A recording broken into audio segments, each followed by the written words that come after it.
கிம் என்ற பெண்ணின் கணவர் உட்டி போதைக்கு அடிமையானான். அதிலிருந்து மீளவே முடியாது என்னும் நிலைக்கு வந்தான். கடைசியில் தற்கொலை செய்து தன்னுடைய உயிரை மாய்த்து கொண்டான். கிம்முக்கு தேவன் மேல் கோபமாக வந்தது.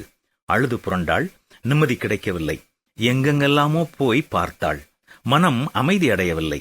கடைசியில் அவளுடைய சிநேகிதியின் அன்பும் ஆதரவும் இயேசு கிறிஸ்துவையும் அவரது மாறாத அன்பையும் சரியாக புரிந்து கொள்ள அவளுக்கு உதவி செய்தது.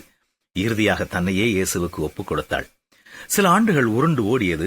தன் கணவனைப் போல பலர் மறித்துவிடக் கூடாது என்னும் பாரம் அவளுக்கு வந்தது. woodymactress.com என்ற வெப்சைட் உண்டு பண்ணி சமய போதனையையும் ஆரம்பித்தாள். இந்த வெப்சைட்டுக்கு வந்த அநேக மக்களுடைய வாழ்க்கை மாற ஆரம்பித்தது. இப்பொழுது கிம் இப்படி சொல்லுகிறாள், என் கணவரை ஏன் எடுத்துக்கொண்டீர் என்று நான் ஒரு காலத்தில் தேவன் மீது மிகவும் கோபப்பட்டேன்.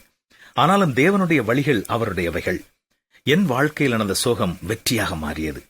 இப்பொழுது அழுகிற நீங்கள் பாக்கியவான்கள், இனி நகைப்பீர்கள் என்று இயேசு சொல்வது மிகவும் உண்மையல்லவா? சில வேளைகளில் நாம் ஏன் தேவன் இந்த துன்பத்தை நமக்கு கொடுத்தார் என்று நினைக்கலாம். நம்முடைய ஜெபத்தை ஏன் தேவன் கேட்கவில்லை என்று நாம் சோர்ந்து போகலாம். அநேக முறை தேவன் அமைதியாக இருக்கிறார். ஏன் தெரியுமா? அந்த துன்பத்தின் மூலம் பெரிய நல்ல காரியங்கள் நடப்பதற்கு தேவன் அந்த துன்பத்தை நம்முடைய வாழ்க்கையில் அனுமதித்திருக்கிறார். நமக்கு ஏற்பட்ட அந்த துன்பத்தின் மூலமாக நம்முடைய குணம் மாறலாம். தங்கத்தைப் போல நாமும் புடமிடப்படலாம்.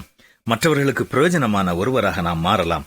அதனால் துன்பம் வரும்போது நம்பிக்கையோடு அதை எதிர்கொண்டால் உங்கள் வாழ்க்கையும் மற்றவர்களுக்கு ஒரு ஆசீர்வாதமாக மாறும் என்பதில் சந்தேகமில்லை.